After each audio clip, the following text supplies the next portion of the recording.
What happens when one of the most beloved musicians in history sits down for what should be a friendly chat, only to face an onslaught of disrespectful questions and condescending remarks?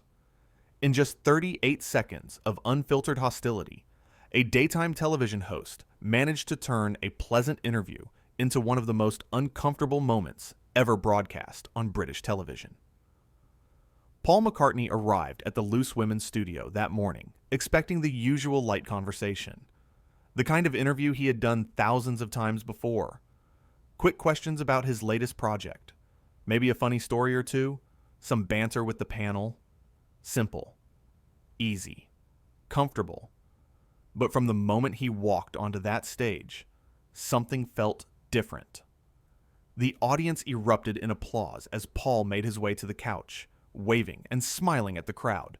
He settled into his seat, adjusting his jacket as the cameras focused in. The panel sat across from him, Denise Welch in the center, flanked by Ruth Langsford, Colleen Nolan, and Janet Street Porter. All smiles at first, all warmth and welcome, or so it seemed. "Paul McCartney, everyone," Denise announced, her voice dripping with an odd sort of enthusiasm that felt just a touch too performative. "What an honor to have you here. I mean, really, we are just so lucky." Paul nodded graciously. "Thanks for having me. Always nice to be here." "So," Denise continued, leaning forward with a smile that did not quite reach her eyes, "you are here promoting your new album. Another one. How many does this make now? 50? 60? The audience laughed nervously. Paul chuckled, taking it in stride. "Well, I have been doing this a while. When you love what you do, you keep creating." Right, Denise said, nodding slowly. "But do not you think, and I am just asking, do not you think there comes a time when maybe, just maybe, you should let the younger artists have their moment? Step aside, you know?" The smile on Paul's face faltered just slightly. Ruth Langsford shifted uncomfortably in her seat, glancing at Denise with concern. The audience went quiet. "I do not think art works like that," Paul replied carefully. "There is room for everyone. Music is not a competition where someone has to leave for someone else to succeed." "No, of course not," Denise said, waving her hand dismissively. "But come on, Paul. You have had your time. The 60s, the 70s, even the 80s. You have been everywhere. Do not you think it is a bit, I do not know, greedy to keep taking up space?" "Greedy?" Paul repeated, his eyebrows raising slightly. "I am not taking anything away from anyone." "Are not you, though?" Denise pressed. "Every time you release an album, that is radio time that could go to a new artist. That is press coverage that could introduce the world to fresh talent. That is money fans are spending on someone they already know, instead of discovering someone they do. Not." Ruth cut in sharply. "Denise, that is not how the music industry works, and you know it." "I know how things should work," Denise countered. "I know that we have a responsibility to make room for the next generation. Not just in music, but in everything. And I know that people like Paul here," she gestured dismissively toward him, "refuse to step aside because they cannot imagine a world where they are not the center of attention." The audience stirred uncomfortably. Someone shouted, "Leave him alone." Denise ignored it. "Tell me, Paul, when was the last time you had a #1 hit? A real one. Not some nostalgia-driven charity case that radio stations played because they felt obligated." "Denise," Colleen said, her voice sharp with disbelief. Paul remained calm, though his expression had hardened. "I make music because I love it, not because I am chasing chart positions." "How convenient," Denise said with a smirk. "Easy to say you do not care about charts when you are not getting on them anymore." "That is completely out of line," Janet said, her voice rising. "What is wrong with you today?" "Nothing is wrong with me," Denise shot back. "I am just tired of pretending. Tired of everyone acting like we should all bow down to these aging rock stars who will not accept that their time has passed." Colleen Nolan jumped in quickly, trying to steer the conversation. What Denise means is that you have had such an incredible career. What keeps you inspired to make new music after all these years? Paul turned to Colleen, grateful for the lifeline. Thank you. Well, I think creativity does not have an expiration date. I still have things I want to say, sounds I want to explore. Age does not change that passion. Passion, Denise repeated, her tone mocking. Is that what we are calling it now? Janet Street Porter leaned forward, her expression sharp. Denise, what are you getting at? I'm just saying, Denise continued, her voice growing louder, that maybe someone who made their best work decades ago should recognize when they are just rehashing old ideas. I mean, how many times can you sing about holding hands and loving people? It is tired, Paul. It is all very tired, Ruth interjected, her voice strained. That is incredibly reductive. Paul has written hundreds of songs across multiple genres. Has he, though? Denise challenged. Or has he written the same song hundreds of times, with slightly different words? Paul's jaw tightened, but he kept his composure. I think my catalog speaks for itself. Does it? Denise leaned back in her chair, arms crossed. Because to me, it says, here is a man who found a formula that worked in 1963 and has been milking it ever since. That's absurd, Colleen said. Paul has constantly evolved as an artist. Evolved? Denise laughed. He is doing the same thing he was doing 60 years ago, standing on a stage, playing a bass, singing songs. Where is the evolution in that? The evolution is in the music itself, Paul said quietly. In the production, the arrangements, the lyrics, the way I approach each song. Just because the format looks similar does not mean the content is the same. Content? Denise scoffed. Let me guess. Your new album is full of songs about love and hope and peace? Groundbreaking stuff, Paul. Really pushing boundaries there. The audience was getting more vocal now. People were calling out, telling Denise to stop. But she seemed energized by the conflict, feeding off it. You know what I think? Denise said, pointing at Paul. I think you are terrified of being forgotten. Terrified that if you stop putting out albums, people will realize they do not actually miss you. That your legacy is not as untouchable as you think it is. The studio fell into a stunned silence. You could hear the cameras still rolling, capturing every second of this. Train wreck. Paul sat very still, his jaw tightening. Ruth tried again. Paul, your new album actually explores some really interesting themes. Can you tell us about the creative process behind it? I would love to, Paul said, his voice steady, but strained. But I am not sure our host here is actually interested in hearing about it. Oh, I am interested, Denise shot back. I am interested in why you think anyone cares. I am interested in why you believe the world needs another Paul McCartney album when we already have enough of them to last 3 lifetimes. That is your opinion, Paul said. Fortunately, the millions of people who still listen to my music seem to disagree. Millions? Denise raised her eyebrows. Are we counting nursing home residents who have not updated their music libraries since 1975? The audience gasped. Several people stood up in protest. Janet looked absolutely appalled. That is disgusting, Janet said. Absolutely disgusting. It is a joke, Denise said, though her smile was cold. Can nobody take a joke anymore? Jokes are supposed to be funny, Colleen said quietly. That was just mean. Mean? Denise turned to Colleen. You want to talk about mean? How about stringing fans along for decades with the promise of relevance, when deep down you know you have not been relevant since your bandmate died? The room exploded. The audience was shouting. Ruth slammed her hand on the desk. Janet was on her feet. Do not, Janet said, her voice shaking with anger. Bring John Lennon into this. That is vile, Denise.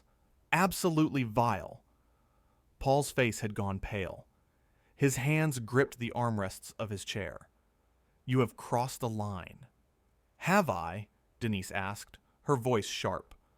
Or have I just said what everyone else is thinking? That you have been riding on the coattails of a tragedy for 40 years? Enough! Ruth shouted. This stops now. But Denise was not stopping. Face it, Paul. Without the Beatles, you are nothing. Without that history, that mythology, that tragic ending, nobody would care about you.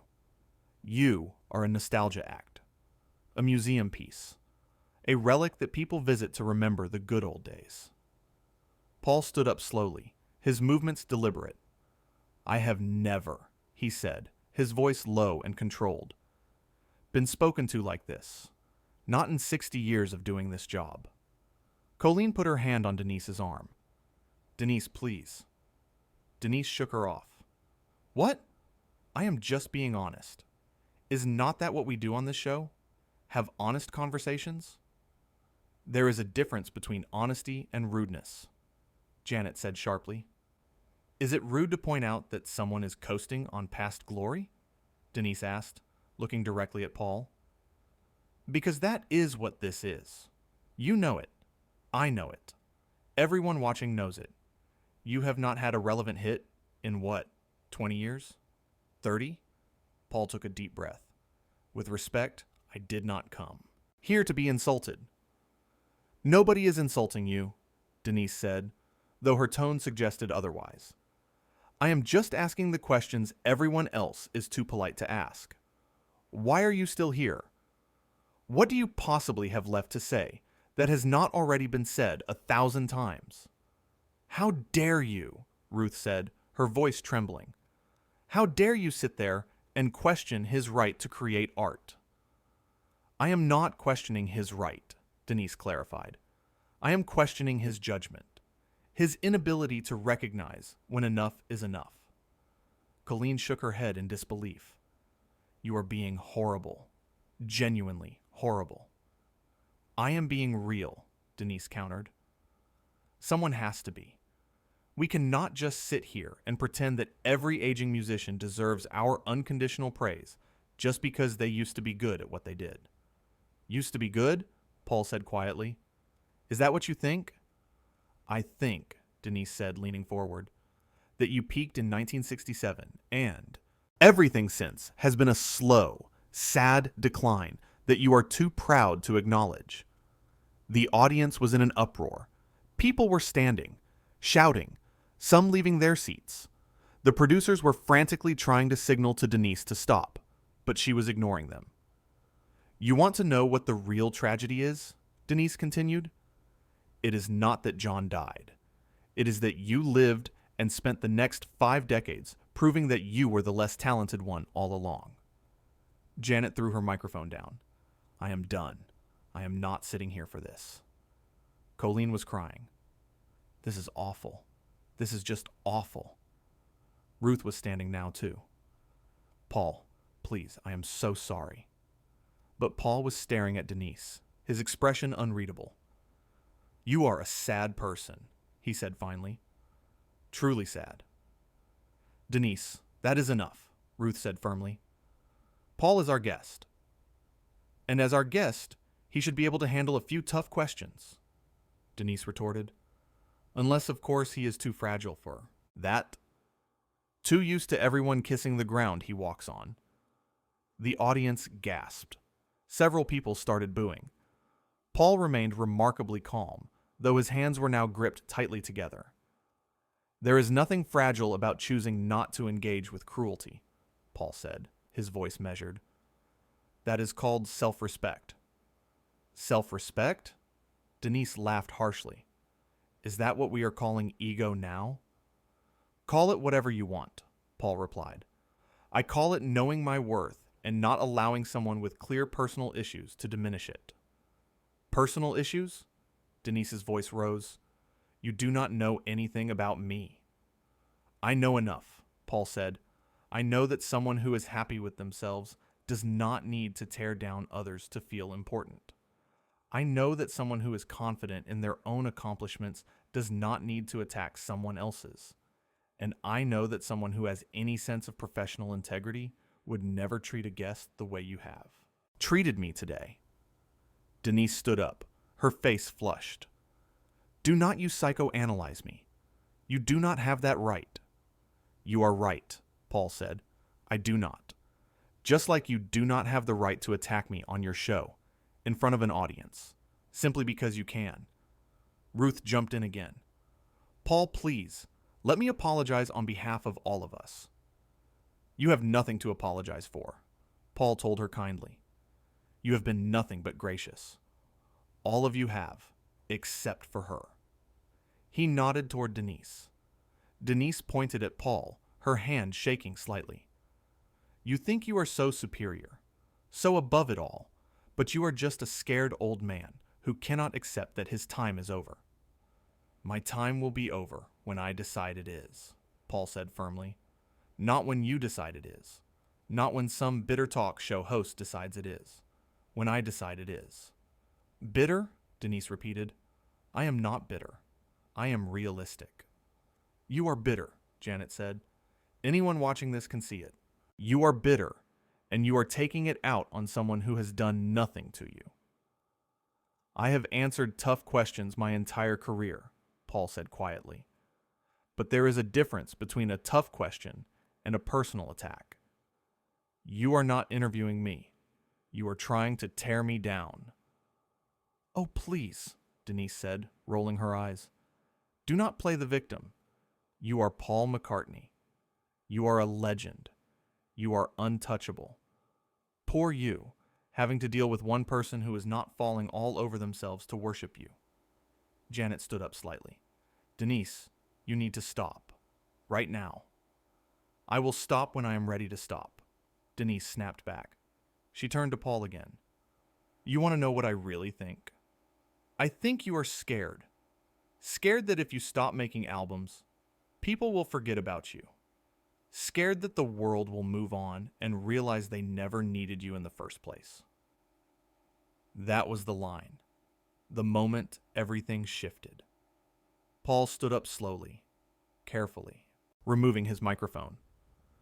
I have been in this business for over 60 years. I have been interviewed by hundreds of people, some kind, some challenging, some downright difficult. But I have never, in all that time, been treated with such blatant disrespect. Oh, here we go, Denise muttered. The grand exit. You are right, Paul said, his voice steady and dignified. This is my exit, because I do not need to sit here and listen to someone who clearly has no interest in having a real conversation. Someone who invited me here just to try and humiliate me on television.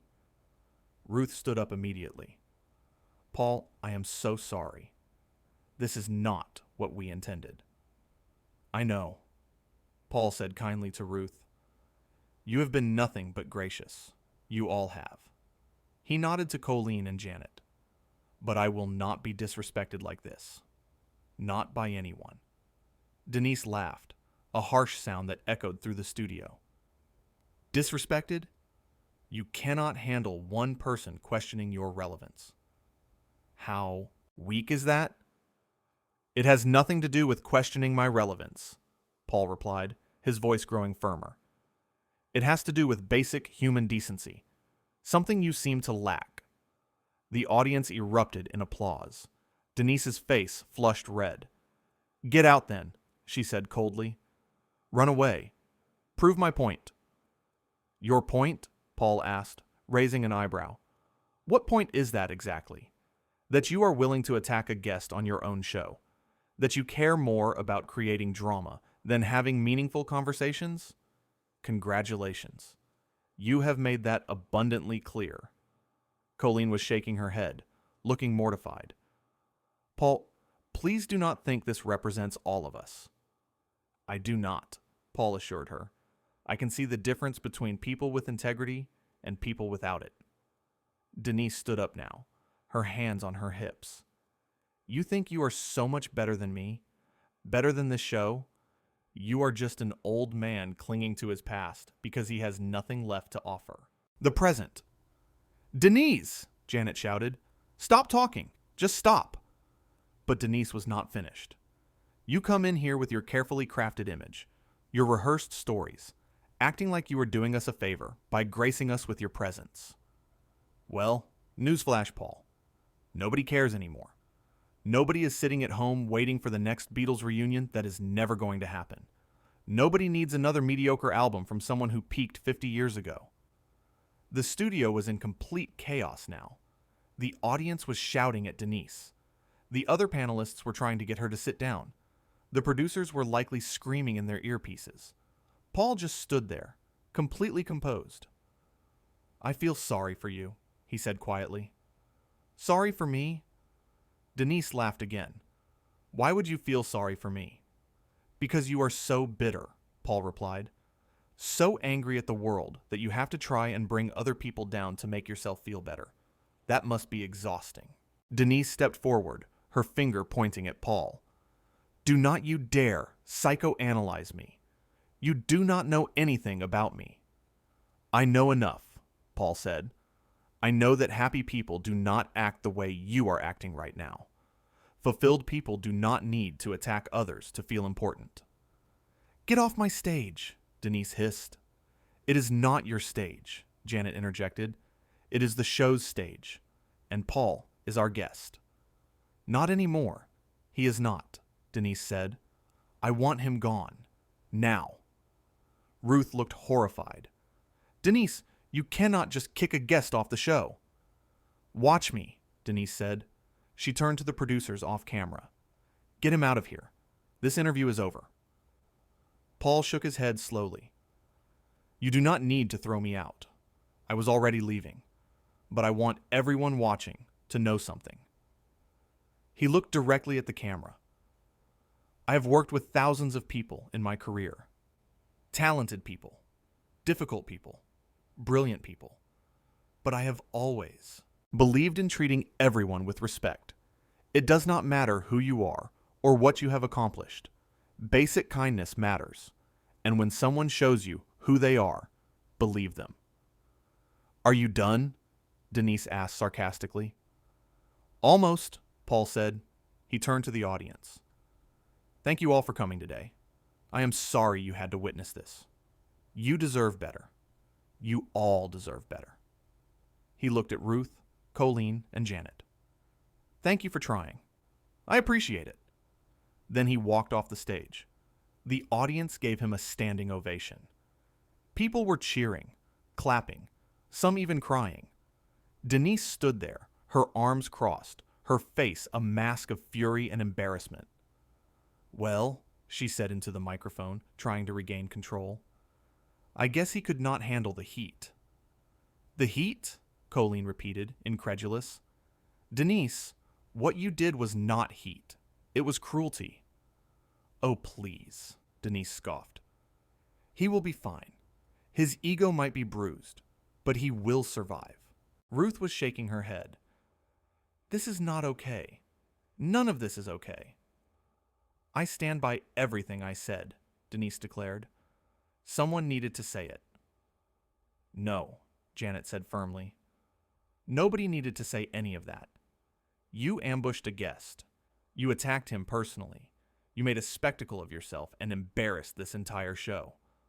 The audience was still buzzing, talking amongst themselves. Some people were leaving. Others were filming on their phones, capturing every moment of the fallout. Denise tried to laugh it off. "You are all being dramatic. It was just a spirited debate."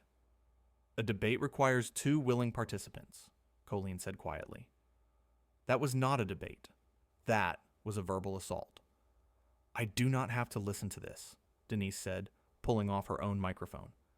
"If you all want to defend him, fine, but do not expect me to apologize for speaking my mind." Ruth stood up. "Speaking your mind and being cruel are not the same thing, and you know that." Denise looked around at her fellow panelists, at the disapproving faces in the audience, at the cameras still recording everything. For just a moment, something flickered across her face. Doubt, maybe, or regret, but it vanished as quickly as it appeared. "I am taking a break," she announced, and walked off the set. The remaining panelists sat in stunned silence. Ruth eventually turned to the camera. "We are going to take a short break," she said, her voice shaky. "We will be right back." But the damage was already done. Backstage, Paul was being escorted to his dressing room by a very apologetic producer. "Mr. McCartney, I cannot tell you how sorry we are. That should never have happened." "It is all right," Paul said, though his face showed the strain of what he had just endured. "These things happen." "They should not," the producer insisted. "We pride ourselves on creating a welcoming environment for our guests. This was completely unacceptable." Paul nodded, collecting his things. "I appreciate that, but I think it is best if I just head out." Of course," the producer said. "Again, our deepest apologies." As Paul made his way toward the exit, he could hear the muffled sounds of the studio still in disarray. Voices raised, arguments happening, the chaos he had left behind. He paused for a moment, taking a breath. Then he pushed through the door and stepped out into the fresh air. Back in the studio, Ruth, Colleen, and Janet were huddled together, trying to figure out what to do next. "We cannot just pretend that did not happen," Janet said. "I know," Ruth replied. "But what do we say? How do we address this?" "We tell the truth," Colleen suggested. "We apologize to Paul and to the audience. We make it clear that Denise's behavior was not okay." "She is going to be furious," Janet pointed out. "Let her be furious," Ruth said firmly. "What she did was wrong. We all know it. The audience knows it. Everyone watching at home knows it." They looked at each other, a silent agreement passing between them. When the cameras came back on, Ruth spoke first. "We want to address what just happened. Paul McCartney is an incredible artist and a lovely person. He did not deserve to be treated the way he was treated today. We are deeply sorry that this interview went the way it did." Colleen nodded. "We invited Paul here to celebrate his new work and have a fun conversation. What happened instead was completely inappropriate." "We respect honest dialogue," Janet added. "But there is a line between honest questions and personal attacks. That line was crossed today." The audience applauded their words. Some people shouted agreements. The three panelists looked genuinely upset, genuinely sorry for what had transpired. In her dressing room, Denise sat alone, staring at her reflection in the mirror. She could hear the applause from the studio, could hear her colleagues, essentially, condemning her actions on live television. She told herself she did not care, told herself she was right, told herself that everyone else was just too afraid to speak the truth. But deep down, in a place she did not want to acknowledge, she knew. She knew she had gone too far. Knew she had let her own issues, her own insecurities, drive her to hurt someone who had done nothing wrong. She picked up her phone, scrolling through the messages already flooding in. Some supportive, most critical. The hashtags were already trending. Her name, Paul's name, loose women, all over social media. Back on stage, the show was trying to continue. Ruth introduced the next segment, something light and fluffy to try and reset the tone. But everyone knew it was too late. The damage was done. The episode would be remembered. Not for Paul's new album, not for any fun stories or sweet moments, but for the confrontation, for the disrespect, for the way a beloved icon was treated with contempt and condescension. And in the end, Paul McCartney walked away with his dignity intact, his head held high, his reputation untarnished. He had faced worse in his life, much worse, from critics who dismissed the Beatles, from people who doubted his solo career, from those who questioned his every move for decades. But he had always survived, always persevered, always maintained his grace under pressure. This was just another moment, another challenge, another person who underestimated his strength and resilience, and like every other time, he would move forward. Keep creating, keep sharing his music with the world, Keep being the artist and person he had always been. Because that was who Paul McCartney was. Someone who rose above. Someone who refused to be diminished by small-minded cruelty. Someone who understood that true class was not about fighting back with anger, but responding with dignity. As he sat in the car driving away from the studio, he looked out the window at the London streets passing by. People going about their days, living their lives, most of them having no idea what had just unfolded. He thought about Denise's words, about being irrelevant, about clinging to the past, about having nothing left to offer, and he smiled slightly to himself, because he knew the truth, knew that his music still meant something to millions of people around the world, knew that his new album was some of his best work in years, knew that age and experience had only deepened his artistry, not diminished it. He did not need Denise Welch's approval, did not need her validation or respect. He had spent his entire career proving himself to people who doubted him, and he was not about to start seeking approval from someone so clearly consumed by her own bitterness. The car drove on, taking him further from the studio, from the chaos, from the uncomfortable confrontation. But the impact of what happened would ripple outward for days, weeks, maybe longer. People would talk about it, debate it, analyze every word, every gesture, every moment. Some would defend Denise, claiming she was just being provocative, just doing her job as a talk show host. But most would see it for what it was. A person with a platform using that platform to belittle and attack someone who deserved better. A host who forgot that her role was to facilitate conversation, not to dominate and destroy it. And through it all, Paul McCartney would remain exactly who he had always been. A musician, an artist, a person who believed in kindness, in creativity, in moving forward with grace. That was the real story. Not the confrontation itself, but what it revealed about character. About who chooses cruelty and who chooses dignity when the cameras are rolling and the pressure is on. Paul had made his choice, and the world had watched him make it. With quiet strength, with measured words, with the understanding that sometimes the most powerful thing you can do is walk away from a fight that was never worth having in the first place.